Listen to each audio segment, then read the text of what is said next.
Olá! Hoje a gente vai mergulhar a fundo numa técnica interna muito poderosa para lidar com conflitos. A inspiração vem da obra A Invulnerabilidade do Ser Além do Ego. É basicamente uma ferramenta que pode transformar aqueles momentos de pura tensão em uma chance real de encontrar a paz. Sabe aquela situação? Alguém fala ou faz alguma coisa e pronto. De repente sobe aquela onda de irritação, de mágoa ou até de raiva mesmo.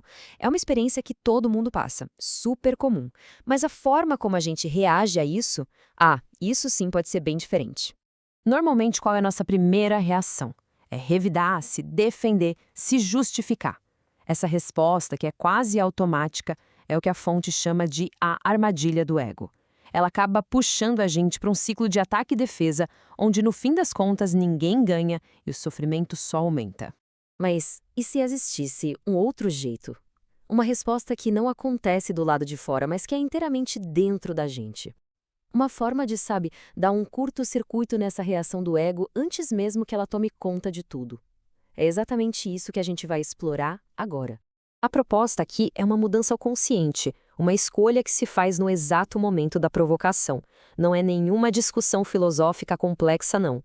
É uma prática interna, bem simples, mas que tem o poder de alterar completamente a nossa experiência do conflito.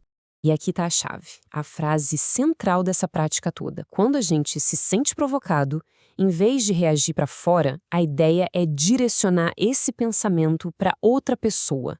É impressionante como uma afirmação tão simples pode ser uma ferramenta tão poderosa para virar nossa perspectiva de cabeça para baixo. Certo, então como é que se aplica isso na prática? A técnica se desdobra em 4 passos internos bem claros. Vamos ver como essa estrutura funciona para guiar a gente para fora da tal armadilha do ego. O processo é o seguinte: primeiro, responder internamente com aquela frase que a gente viu. Segundo, escolher conscientemente ver além do comportamento, focar na verdade por trás daquela ilusão. Terceiro, ao fazer isso, a gente para de alimentar o ego, tanto o nosso quanto da outra pessoa. E, por fim, usar esse momento para se lembrar da própria essência, que é invulnerável. E aqui tem um ponto que é crucial, viu? Essa prática não quer dizer ser passivo ou aceitar comportamentos que machucam. Não se trata de ignorar o que aconteceu de jeito nenhum, mas sim de escolher não reforçar aquela imagem limitada que a pessoa está projetando. É uma escolha consciente de ver a verdade por trás da ação do momento. Bom, agora que a gente viu o como, vamos tentar entender o porquê. Por que essa prática é tão eficaz? A resposta está na diferença fundamental que existe entre a nossa identidade real e aquela identidade que o ego constrói. Olha, a diferença aqui é da água para o vinho. O ego é essa imagem que a gente cria sobre si mesmo, sabe? Uma imagem frágil, reativa e que pode sim ser atacada. O nosso verdadeiro ser, por outro lado, aí é outra história. É a nossa essência. É invulnerável, é permanente e simplesmente não pode ser tocado pelos conflitos lá de fora. A provocação só consegue atingir a ilusão do ego. Essa ideia reforça muito bem o conceito. Se o nosso verdadeiro ser é a única coisa que é real na gente, ele não pode ser ferido de verdade.